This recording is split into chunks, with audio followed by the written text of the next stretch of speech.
Assalamu alaikum warahmatullah. All right, so this video is going to be a little different than the videos I've done in the past on crypto. I do want to talk about these gaming cryptos. I've been trying to make this video for a long time, but it's good I'm actually getting it out now. It seems like it's the proper time. But I've been thinking about this type of stuff. But now we see that even Facebook is calling itself the metaverse now. And so with these gaming cryptos, they're trying to change the game and the game and gaming, and so they're making it easy or players able to earn money while gaming through selling items from different games to each other, or NFTs, art, digital art, advertisement, virtual real estate. The list goes on. And okay, and these gaming cryptos are fairly cheap, and the gaming cryptos themselves are going to change the they're going to help crypto technology grow, or people are going to get more involved in buying cryptos. So one thing I have noticed about the gaming cryptos is that, you know, they're all trying to work to become compatible with each other. So for example, like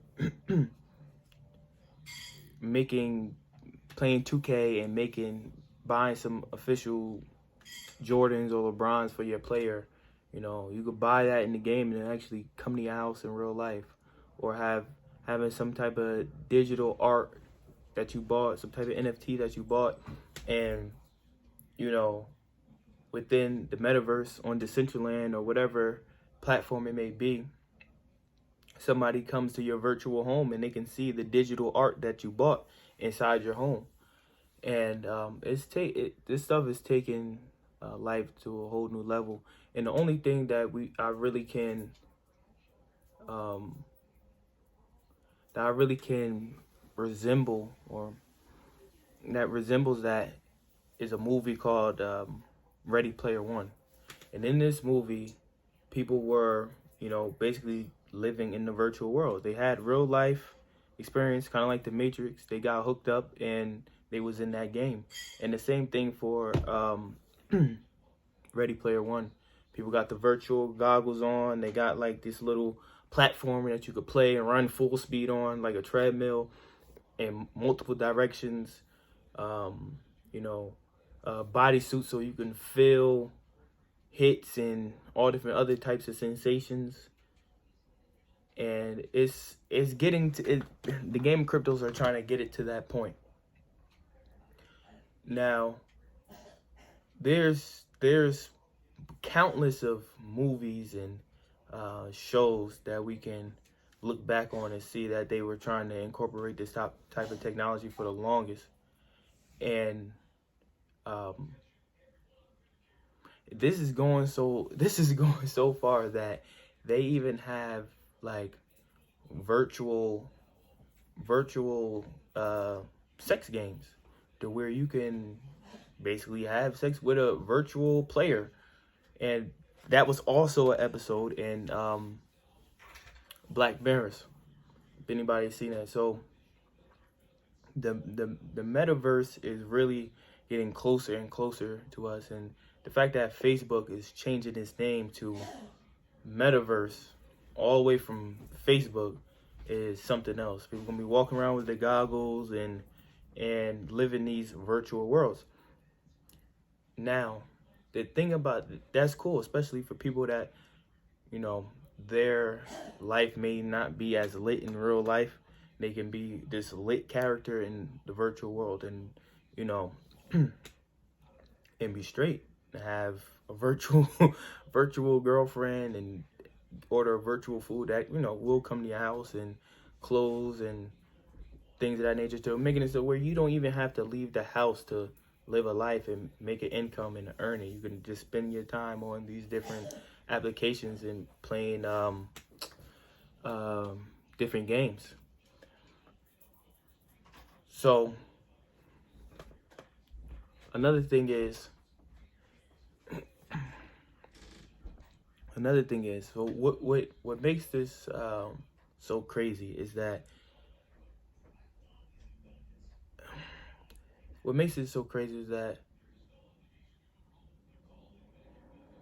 people, just as for now, as looking at where we are now, right, and what the technology that we have, and I want you to watch that show Black Mirrors and look at the technology that they are presenting in this show, and see where we're trying to go. Because I remember the stuff that they have in Star Trek, whatever, sounded crazy, but now it's like everyday stuff. But look at the technology that they have in Black Mirrors and that they're putting on in the show, and you can see that's where we're working to.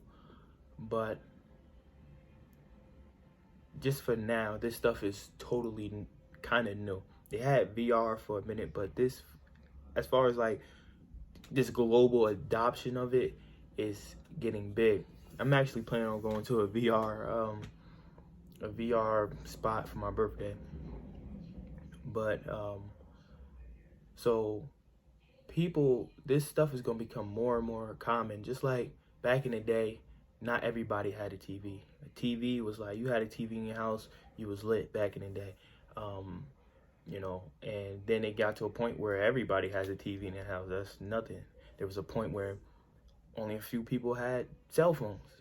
And if you had a cell phone, you was lit back in the day. And now everybody has a cell phone. The people in third world countries and stuff have cell phones and TVs and these things. And right now it's like not everybody has these VR sets, but eventually everybody will have a VR set and and be able to live in these metaverse. Everybody has a Facebook, so everybody will have a metaverse, and everybody will buy and sell and trade NFTs of maybe themselves. There's another episode on Black Mirrors where you basically get paid by likes, and you can do that. There's the Facebook and I believe Twitter have accounts where you can get paid for likes. There's actually a blockchain crypto where it's basically a social media. You get paid for likes and views and things of that nature. So if you want to know what that is, just hit me up. I could put you on that. It looks just like Facebook and Instagram, so there's nothing different. So another thing. So with people living in this metaverse, in this virtual world, it's going to be addicting. It's going to be highly addictive. Bunch of dopamine rush. People having sex with virtual people, meeting up with virtual people, doing virtual things that can potentially help you in the real world. But most of the time, we're gonna be living in this virtual life, and now I may be throwing my arm out with this one. Some may say that I am reaching with this, but it's gonna be bad. Like right now, it's just new to us. But when our kids get older, and their kids will get to a certain point, it's gonna be wide adoption. And it's gonna get to a point where that's what people are gonna be doing. Watch Ready Player One. If you don't know what I'm talking about, watch Ready Player One. Okay, and they have, like, I don't know if anybody's seen like these 4-dimensional billboards where it looks like freaking some type of animal is like coming off the screen and doing a whole bunch of crazy stuff. That they have that now. Where they're going with this, because me, being Muslim, I do have my beliefs that I do follow within Islam, and I try to correlate them with what's happening in real life. So one thing I think that is happening is that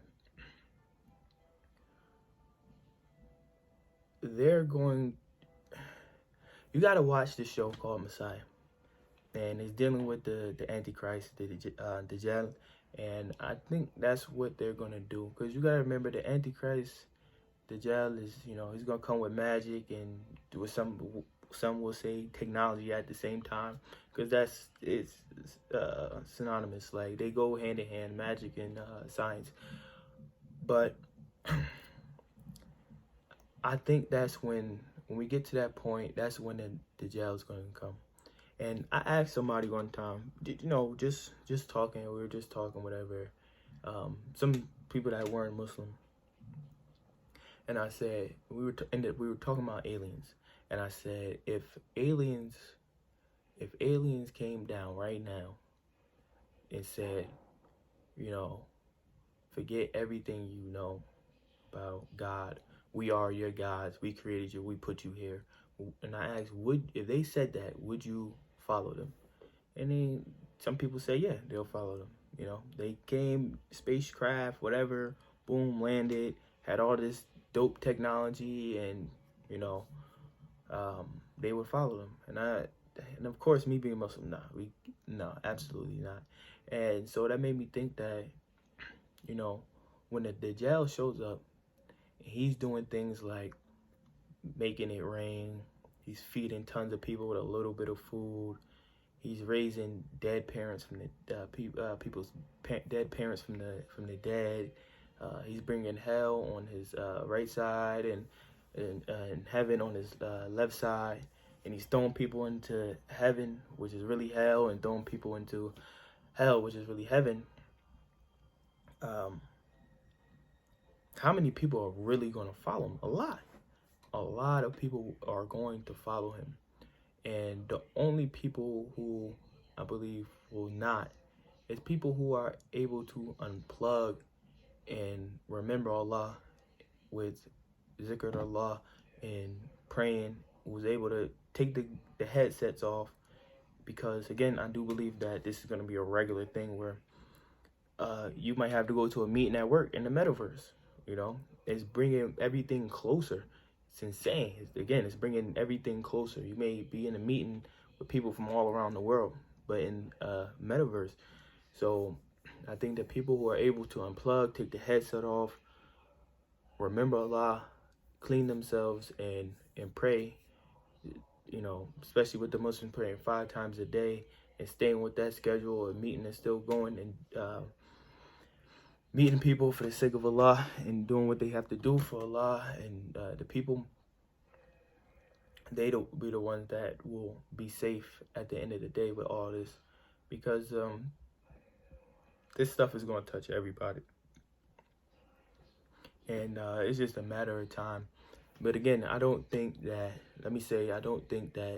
crypto technology and everything is haram, but with anything, it can be used for good and bad. So that was just my conspiracy theory, me just talking about thoughts that I have about crypto technology and where it's headed. But of course, me being Muslim, I have to add Islam in it, because Allah is one, he's on top of everything, and everything belongs to him. So and just keep your eyes open on these gaming cryptos. If you want to know some of them that you can put some money on, some cryptos for the gaming and metaverse stuff that you put your some money on and make some money possibly, just hit me up, let me know. Inshallah, I can guide you in the right direction. Okay, that's it for today. Assalamu alaikum warahmatullah.